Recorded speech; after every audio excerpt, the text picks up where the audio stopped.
کوئی شوہر اپنی بیوی سے پاگل پن کی حد تک پیار کیسے کر سکتا ہے؟ ایک بوڑھی خاتون کا انٹرویو جنہوں نے اپنے شوہر کے ساتھ 50 سال کا عرصہ پرسکون طریقے سے ہنسی خوشی گزارا۔ خاتون سے پوچھا گیا کہ اس 50 سالہ پرسکون زندگی کا راز کیا ہے؟ کیا وہ کھانا بنانے میں بہت ماہر تھی یا پھر ان کی خوبصورتی اس کا سبب ہے، یا ڈھیر سارے بچوں کا ہونا اس کی وجہ ہے، یا پھر کوئی اور بات؟ بوڑھی خاتون نے جواب دیا، پرسکون شادی شدہ زندگی کا دار و مدار اللہ کی توفیق کے بعد عورت کے ہاتھ میں ہے۔ عورت چاہے تو اپنے گھر کو جنت بنا سکتی ہے اور وہ چاہے تو اس کے برعکس یعنی جہنم بھی بنا سکتی ہے۔ اس سلسلے میں مال کا نام مت لیجیے۔ بہت ساری مالدار عورتیں جن کی زندگی اجیرن بنی ہوئی ہے، شوہر ان سے بھاگا بھاگا رہتا ہے۔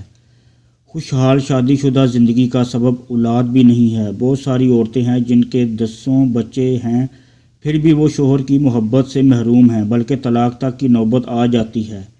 بہت ساری خواتین کھانا پکانے میں ماہر ہوتی ہیں، دن بھر کھانا پکاتی رہتی ہیں، لیکن پھر بھی انہیں شوہر کی بدسلوکی کی شکایت رہتی ہے۔ انٹرویو لینے والی خاتون نے صحافی کو بہت حیرت ہوئی۔ اس نے پوچھا، پھر آخر اس خوشحال زندگی کا راز کیا ہے؟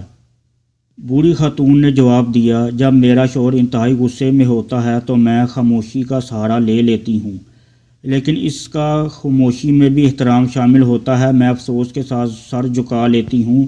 ایسے موقع پر بعض خواتین خاموش تو ہو جاتی ہیں، لیکن اس میں تمسخر کا عنصر شامل ہوتا ہے۔ اس سے بچنا چاہیے۔ سمجھدار آدمی اسے فوراً بھانپ لیتا ہے۔ نامہ نگار خاتون نے پوچھا، ایسے موقع پر آپ کمرے سے نکل کیوں نہیں جاتی؟ بوڑھی خاتون نے جواب دیا، نہیں، ایسا کرنے سے شوہر کو یہ لگے گا کہ آپ اس سے بھاگ رہی ہیں، اسے سننا بھی نہیں چاہتی۔ ایسے موقع پر خاموش رہنا چاہیے اور جب تک وہ پرسکون نہ ہو جائے اس کی کسی بات کی مخالفت نہیں کرنی چاہیے۔ جب شوہر کسی حد تک پرسکون ہو جاتا ہے تو میں کہتی ہوں، پوری ہو گئی آپ کی بات، پھر میں کمرے سے چلی جاتی ہوں، کیونکہ شوہر بول بول کر تھک چکا ہوتا ہے اور چیخنے چلانے کے بعد اب اسے تھوڑے آرام کی ضرورت ہوتی ہے۔ میں کمرے سے نکل جاتی ہوں اور اپنے معمول کے کاموں میں مصروف ہو جاتی ہوں۔ خاتون صحافی نے پوچھا، اس کے بعد آپ کیا کرتی ہیں؟ کیا آپ بول چال بند کرنے کا اسلوب اپناتی ہیں، ایک آدھ ہفتے بات چیت نہیں کرتی؟ بوڑھی خاتون نے جواب دیا، نہیں، اس بری عادت سے ہمیشہ بچنا چاہیے۔ یہ دو دہاڑی اختیار ہے۔ جب آپ ایک ہفتے تک شوہر سے بات چیت نہیں کریں گی، ایسے وقت میں جب کہ اسے آپ کے ساتھ مصالحت کی ضرورت ہے، تو وہ اس کیفیت کا عادی ہو جائے گا اور پھر یہ چیز بڑھتے بڑھتے خطرناک قسم کی نفرت کی شکل اختیار کر لے گی۔ صحافی نے پوچھا، پھر آپ کیا کرتی ہیں؟ بوڑھی خاتون بولی، میں 2-3 گھنٹے بعد شوہر کے پاس ایک گلاس جوس یا ایک کپ کافی لے کر جاتی ہوں اور محبت بھرے انداز میں کہتی ہوں، پی لیجئے۔